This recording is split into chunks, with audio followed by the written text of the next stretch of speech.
México y el mundo deben escuchar este mensaje de Tucker Carlson. Tucker Carlson, en su muy peculiar estilo, hablando muy fuerte, pero haciéndolo también a la vez sutil y simpático, agradable de escuchar. Toca temas muy profundos que deben ser escuchados, por supuesto, por todos los mexicanos, desde el presidente de la República, Claudia Sheinbaum, su gabinete, y por supuesto todos nosotros los ciudadanos. Pon mucha atención, porque entre risa y risa toca temas muy fuertes que nos incumben a todos. Escúchalo, aquí está subtitulado. Pon atención. Happened in Butler, Pennsylvania about 1550 times. I think I was one of about 8 billion people around the world who watched it. And the more I watched it, the more it struck me that everything was different after that moment. Everything. This convention is different. The nation is different. The world is different. Donald Trump is different. When he stood up after being shot in the face, bloodied, and put his hand up, I thought at that moment, that was a transformation. This was no longer a man. Well, I think that. I think it was divine intervention. But the effect that it had on Donald Trump, he was no longer just a political party's nominee or a former president or a future president. This was the leader of a nation. And I think there's a difference. I've spent most of my life in Washington, where the president is at the top of the pyramid. Everyone wants to be the president. But if you think about it, the presidency comes with great power, obviously. But if you think about it, that is a title that is bestowed by a process of some sort that can be subverted. And in the end, it does not confer by itself, as no title does, legitimacy. Just because you call yourself the president doesn't mean that much inherently. I can call my dog the CEO of Hewlett-Packard. It doesn't mean she is. No, it's true. And you hate to say it, but it is also true, as a fact, that you could take, a mannequin, a dead person, and make him president. You could. I'm just saying theoretically possible. With enough cheating, that could happen. But being a leader is very different. It's not a title. It's organic. You can't name someone a leader. A leader is the bravest man. That's who the leader is. That is true in all human organizations. This is a law of nature. And in that moment, Donald Trump, months before the presidential election, became the leader of this nation. That was the most obvious to me. And I have to say,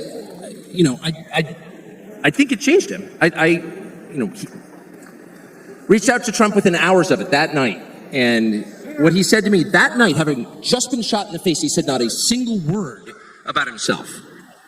He said only how amazed he was and how proud he was of the crowd, which didn't run. And I thought two things. The first thing I thought was, well, of course they didn't run. His courage gave them heart. A leader's courage gives courage to his people. And the second thing I thought was, this is the selfish guy I've been hearing about for 9 years. Really, not a word about himself, about his people, period. And the second thing I noticed, which I don't think anyone has remarked upon in public, but I'm just going to since I don't have a script, like why not, is that he turned down the most obvious opportunity in politics to inflame the nation after shot. To inflame the nation, which is an opportunity that almost every other politician I've ever met, and certainly his opponents, would have taken instantly.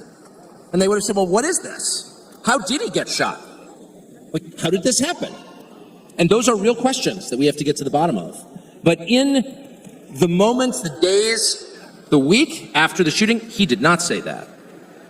He did his best to bring the country together. And I thought, this is the divisive figure? This is the irresponsible person? No.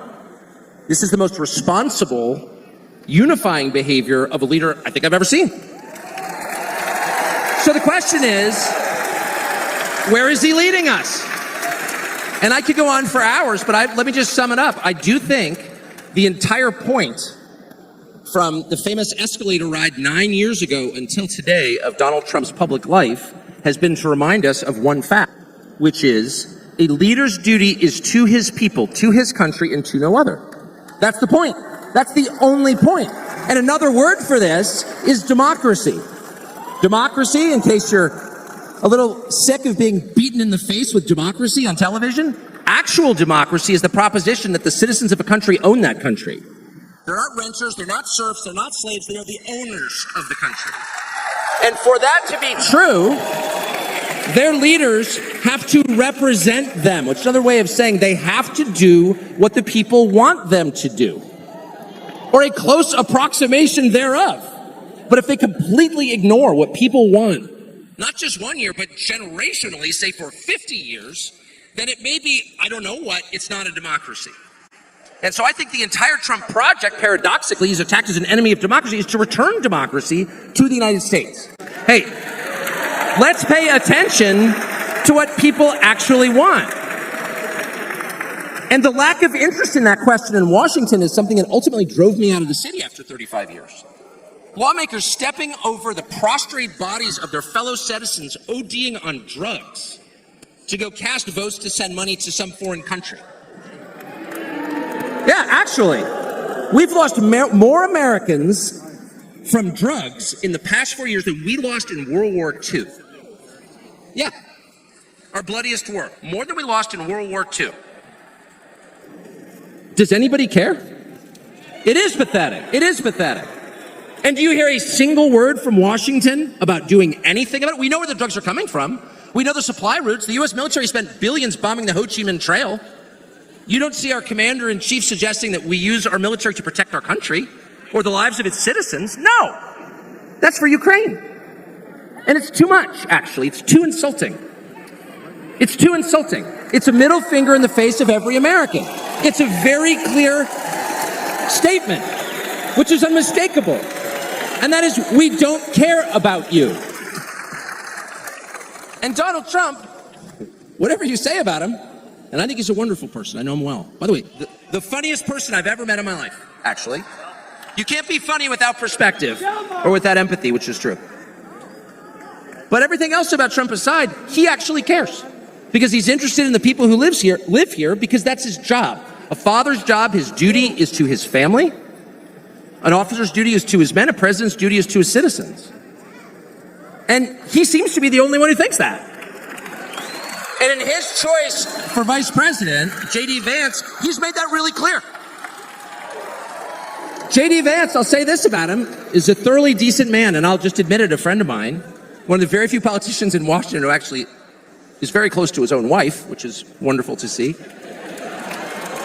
And she's wonderful, actually.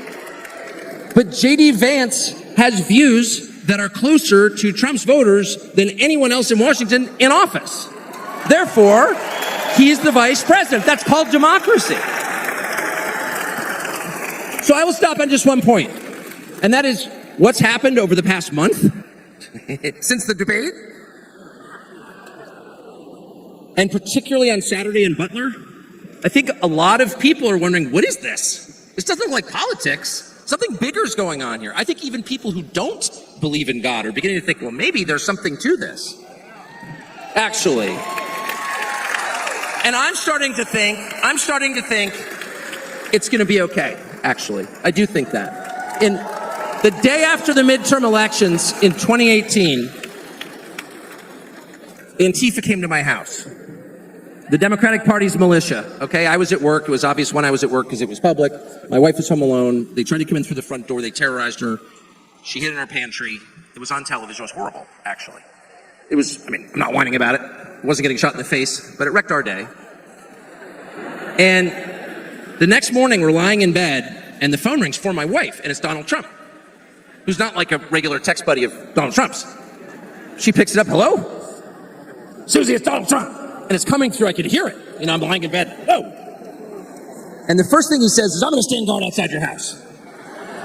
And she goes, oh, it's just so nice. He says, I'll never forget this as long as I live. He says, there's a lot of hate out there. And she said, there is, Mr. President.